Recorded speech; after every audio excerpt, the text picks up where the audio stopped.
హైదరాబాద్ అఫ్జల్గంజ్ కాల్పుల కేసులో పోలీసులు పురోగతి సాధించారు. తిరుమలగిరి నుంచి ఆటోలో శామీర్పేటకు వెళ్లిన దుండగులు అక్కడి నుంచి షేర్ ఆటోలో గజ్వేల్కు వెళ్లారు. గజ్వేల్ నుంచి ఆదిలాబాద్ వరకు లారీలో ప్రయాణించినట్లు పోలీసులు గుర్తించారు. ఆదిలాబాద్ నుంచి మధ్యప్రదేశ్ మీదుగా బీహార్కు వెళ్లినట్లు పోలీసులు అనుమానం వ్యక్తం చేస్తున్నారు. నిందితుల్ని అమిత్, మనీష్గా గుర్తించారు. ఈ కేసులో బీదర్, హైదరాబాద్ పోలీసుల జాయింట్ ఆపరేషన్ నిర్వహిస్తున్నారు. ఇప్పటికే బీహార్తో పాటు జార్ఖండ్కు హైదరాబాద్, బీదర్ పోలీసులు చేరుకున్నారు.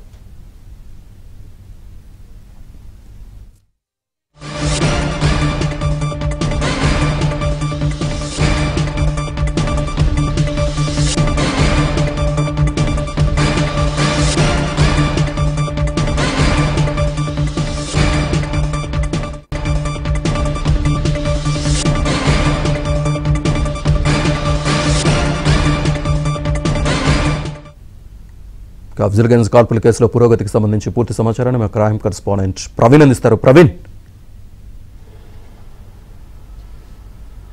బీదర్ అఫ్జల్గంజ్ కాల్పుల కేసులో ఒక పురోగతి లభించిందని చెప్పాలి. ఇప్పటికే పోలీసులు, ఇటు బీదర్ పోలీసులు కావచ్చు, మరోవైపు హైదరాబాద్ పోలీసులు అయితే మాత్రం దాదాపు 10 ప్రత్యేక బృందాలుగా విడిపోయి నిందితుల కోసం గాలింపు చర్యలు అయితే కొనసాగుతున్నాయి. హైదరాబాద్లోనే దాదాపు 3 చోట్ల వాళ్ళు వెహికల్స్ మార్చి పరారైనటువంటి పరిస్థితి కూడా కనపడుతుంది. ముందుగా ఎక్కడైతే కాల్పులు జరిపారో అఫ్జల్గంజ్ నుంచి వాళ్ళు ఒక ఆటో మాట్లాడుకొని అఫ్జల్గంజ్ నుండి నేరుగా తిరుమలగిరికి ఆటోలో వెళ్ళడం జరిగింది. తిరుమలగిరి నుండి వాళ్ళు షామీర్పేట్ వరకు మరొక ఆటోలో వెళ్ళారు. షామీర్పేట్ నుండి గజ్వేల్ వరకు షేరింగ్ ఆటోలో వెళ్ళిన తర్వాత గజ్వేల్లో కొద్దిసేపు స్టే చేసి అక్కడి నుండి మరి లారీలో ఆదిలాబాద్ వెళ్ళినటువంటి కొంత ఫుటేజ్ అయితే మాత్రం ఇప్పటికే పోలీసులు స్వాధీనం చేసుకోవడం జరిగింది.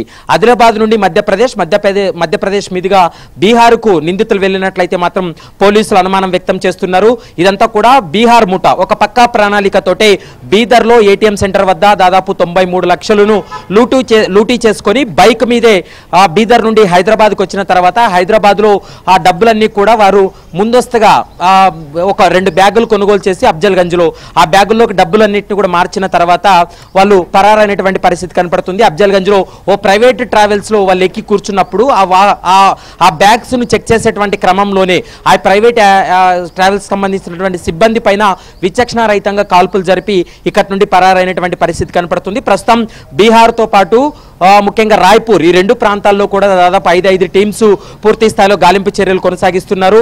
మనీష్ కావచ్చు, అమిత్ వీరిద్దరిని కూడా అదుపులోకి తీసుకుంటే ఈ కేసుకు సంబంధించినటువంటి వివరాలన్నీ కూడా బయటపడేటువంటి అవకాశం అయితే కనపడుతుంది.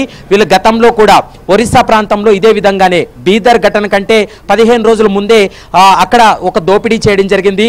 బీదర్లో ఏ విధంగా అయితే వీళ్ళు దోపిడీ చేశారో అదే తరహాలోనే ఛత్తీస్గఢ్లో కూడా వాళ్ళు దోపిడీ చేసి పరారైనటువంటి పరిస్థితి కనపడుతుంది. ప్రస్తుతం వారి కోసం గాలింపు చర్యలు అయితే కొనసాగుతున్నాయి. 1-2 రోజుల్లో ఈ కేసులో నిందితులుగా ఉన్నటువంటి అమిత్ అండ్ మనీష్ అయితే మాత్రం ఖచ్చితంగా అదుపులోకి తీసుకుంటామనేటువంటి అంశాన్ని పోలీసులు అయితే స్పష్టంగా చెప్తున్నారు. ఇటు టాస్క్ ఫోర్స్ పోలీసులతో పాటు బీదర్ పోలీసులు కూడా జాయింట్ ఆపరేషన్ కొనసాగుతుంది.